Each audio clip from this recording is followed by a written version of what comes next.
Hello friends, कैसे हैं आप दोस्तों। लॉकडाउन का तीसरा चरण स्टार्ट हो गया है और जो कि 17 मई तक चलेगा।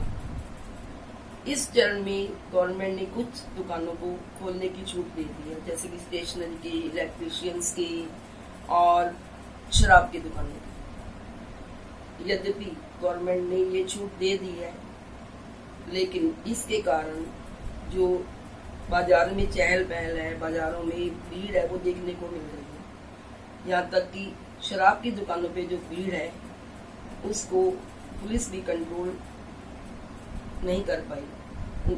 उनको कंट्रोल करने के लिए पुलिस बल को कई बार शॉप बंद करवानी पड़ी और लोगों को तितर बितर करना पड़ा। और दोस्तों, ये मत भूलो कि गवर्नमेंट ने आपको शॉप्स खोलने की छूट दे दी है, लेकिन कोरोना ने आपको छूट नहीं दी।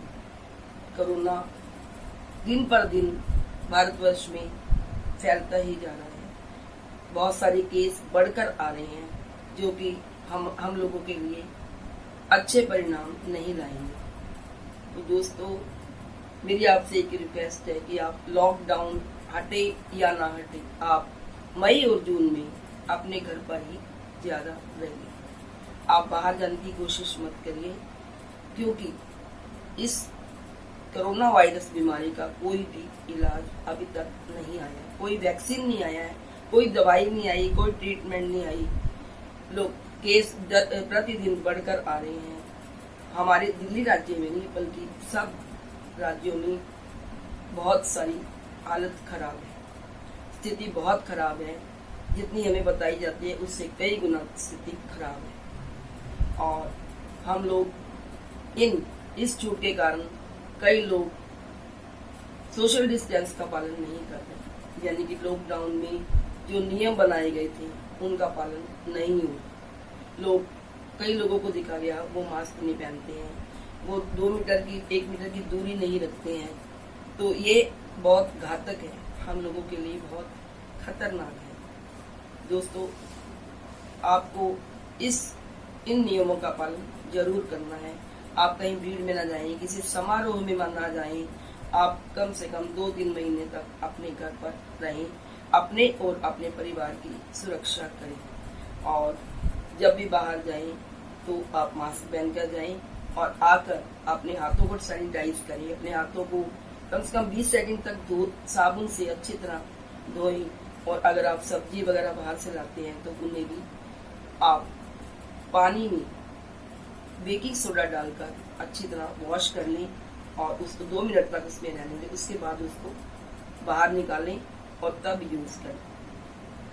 ये कोरोना वायरस की बीमारी कब और कहां से फैल जाए कुछ पता नहीं, इसलिए अपने परिवार का ध्यान रखें। दोस्तों, अस्पतालों में पहुंचने वाला व्यक्ति भी कोरोना ग्रस्त हो रहा है, तो अस्पताल में इनका कोई इलाज नहीं है। कोशिश तो कर रहे हैं, लेकिन फिर भी इतनी जल्दी पेशेंट ठीक नहीं हो रहे।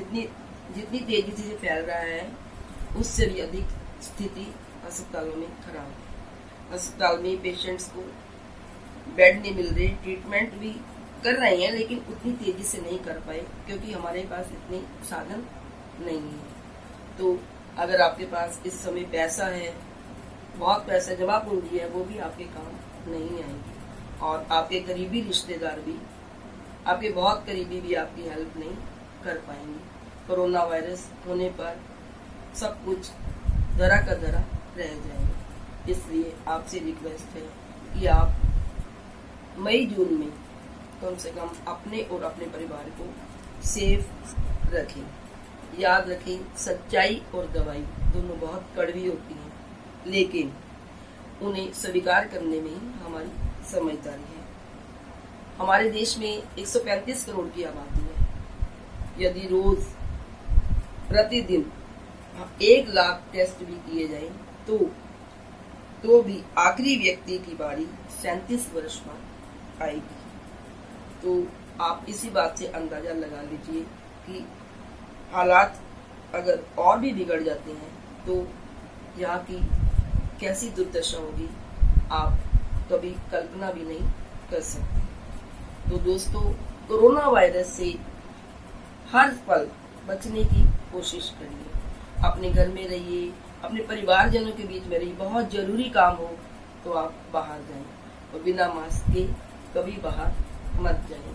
और किसी से भी बात करते हैं तो आप 1 मीटर की दूरी अवश्य बनाए रखें। घर से बाहर से जब आते हैं तो आप साबुन से कम 20 मिनट तक हाथ जरूर धोएं।